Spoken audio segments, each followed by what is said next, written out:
Hello all my alloys out there, I'm Fixing Alloy 1 here. Welcome to today's movie review. Today we're talking about Suicide Squad. I know I'm a little bit late on, guys. It's been really busy for me, going through a lot of shit, but we're still going to do this. Now, as usual, we're going to talk a little bit about the movie, then we're going to talk about what I liked, what I didn't like, and we're going to give it a rating from 1 to 10. Because numbers make it so much easier to decide if you want to watch it. That's why we got Rotten Tomatoes. But anyway, as for the movie, it starts out introducing the characters. And I like when they give good character introductions, and I think they did a good job with that Suicide Squad. Of course, it's obvious that the main antagonists are Harley Quinn and Deadshot, because they're introduced before we even meet the crazy black bitch who wants to put these people on a team. So we're introduced to them. They're both in prison, acting crazy, doing criminal stuff. Well, what would you expect? They're bad guys. That's what they do. That's what they say. But we get the introduction to Deadpool, and or Deadshot, not Deadpool. Fuck. I just woke up, guys. So we get the introduction to Deadshot. We get the introduction to Harley Quinn, and then we meet the crazy black lady, because of course now Superman's dead. Spoiler alert for 2 movies now, in case you haven't seen Batman vs Superman. Superman's dead, and this lady's like, well, what happens if the next Superman isn't so super, and he wants to be a super asshole? So she's like, we put these guys together, these metahumans, and we can whoop their ass. And of course, the team consists of Harley Quinn, Deadshot, Captain Kangaroo, Killer Croc, by the way, all-time favorite fucking DC character, Killer Croc, and they did a pretty badass job with him, and Enchantress. Well, you find out really quick in the movie, if you're gonna make a team of fucking people to try to do some good, you don't put in there a bitch who's supposed to be, you used to be a god to humans, and then got locked up. She's not very happy with that, and then you don't take her heart on top of it. That just pisses her off. So Enchantress starts to do some sinister shit up to no good. She tries to take back her heart, but notices she can't because it's rigged to blow. She gets too quick, too close, so you don't want your own heart to blow up. That'd kill anybody. Well, then she notices that her brother is in a vial, like she was, in the room right next to where the bitch was sleeping, which is a terrible place to store something, if you ask me. They probably should put her brother up on some kind of bomb blowy up thingy too. Because she immediately takes it, goes to a subway, and puts her brother in some human host, and tells him to start feeding, get stronger, I'll be back. Now,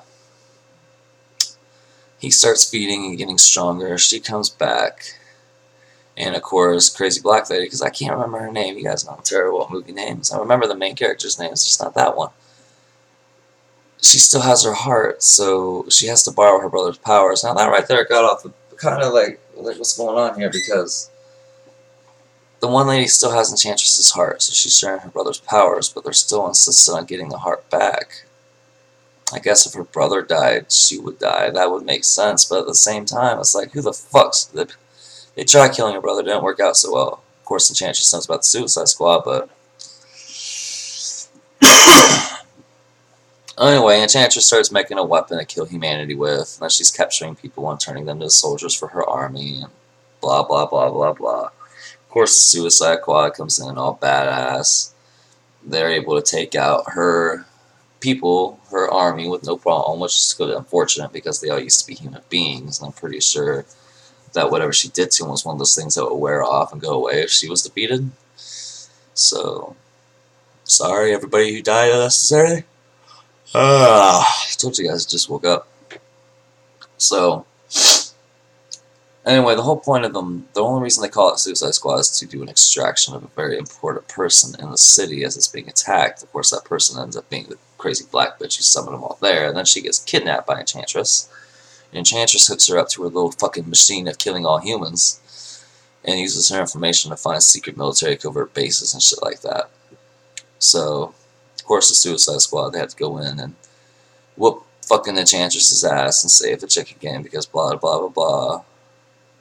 So, they go in, they take down Enchantress, they destroy her heart, kills Enchantress, but it saves June, which is the girl who Enchantress was enchanting. Enchantress was enchanting. That was a fucking good one. I like that one. See, even half asleep, I can come up with some witty one-liners. So they save the chick that Enchantress was enchanting. They save the crazy black lady. And, of course, she only knocks 10 years off their sentence. Now, there were some things a lot of people. Now let's go ahead and start talking about what I liked about the movie. Okay, first of all, the Joker. Jared Leto was an awesome fucking Joker, and I'm really happy about that because after Heath Ledger, I didn't think anyone could be a good Joker again. Nobody could top Heath Ledger, and he's still one of my favorite Jokers. But Jared Leto's up there now. It's like Heath Ledger, Jared Leto. Jared Leto did pretty badass, especially with like a gangster fucking Joker, because I mean, once he got Harley Quinn, that's pretty much what he did. He like took over the underworld of Gotham, and he became a gangster. So with this modern day interpretation, everybody wants to be a gangsta on the West Side. So he did a good job with that. No, I know he was complaining. A lot of other people complaining Joker didn't get enough screen time, but for a movie that he wasn't the star in, and he was really just a subplot, really to set up more movies, he had a lot of fucking screen time. I don't know what everyone's talking about. It was fucking ridiculous. He had the perfect amount of screen time. I mean, shit. So that's obviously going to be a movie. You know, Harley Quinn and the Joker, which that'd be pretty fucking cool. I liked Harley Quinn. She did a good job. The chick who played her did a good job, and she was fucking sexy too. You want the crazy ones to be sexy because that's how we fucking guys fall for them. Is we don't give a fuck how crazy you are. Bitch, you half naked, sexy, and you want to do dirty stuff to my pee-pee? I'm fucking down. I forget that half of you guys are like 13. You'll learn about that when you get older. In fact, go ask your mommy and daddy what it means when crazy women do crazy shit to your pee-pee. You might get an answer. But, so, I didn't mind that much now. Like I said, the problem with Enchantress is if she's borrowing powers from her brother, I understand if her brother dies, that she dies. They're still really hung up on that heart. And then, after that, I really feel like the remaining members of the Suicide Squad probably should not have been that much of a match for her. Maybe El Diablo, because he's already like an actual god demigod. There we go, my Facebook and shit interrupt our videos.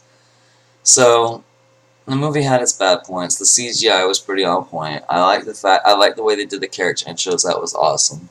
It had like a comic book feel, but they didn't go over the top with the comic book feel like they did with the original Hulk movie. Yeah, I know. I've seen that monstrosity. Yeah, it's something I'm trying to forget, repressing those memories. So we're not going to talk about that again. So, the action was good. I liked the storyboard setup, the way they introduced the characters, and they really did jump right into the action. They have a good story. It was a good backstory for all the characters. So, if I had to give it an honest review, I'd say 7.5 out of 10. Definitely worth a watch. If you're not a big DC fan, rent it. Don't buy it. I'm a DC and Marvel fan. I'm one of those rare breeds that can like both of them. So that's it, guys. That's my review on the Suicide Squad, what I thought of the movie. Make sure you guys, if there's a special movie you want to see me talk about, I don't care how terrible you think it is, I'll watch it and give my honest opinion, and I'll point out what's actually good about it. Let me know in the comments below. If it's your first time here, hit that subscribe button because we do these every 2 weeks, and we talk about video games all the fucking time. But this is Unfixing Alloy 1, and I'll see you guys next time.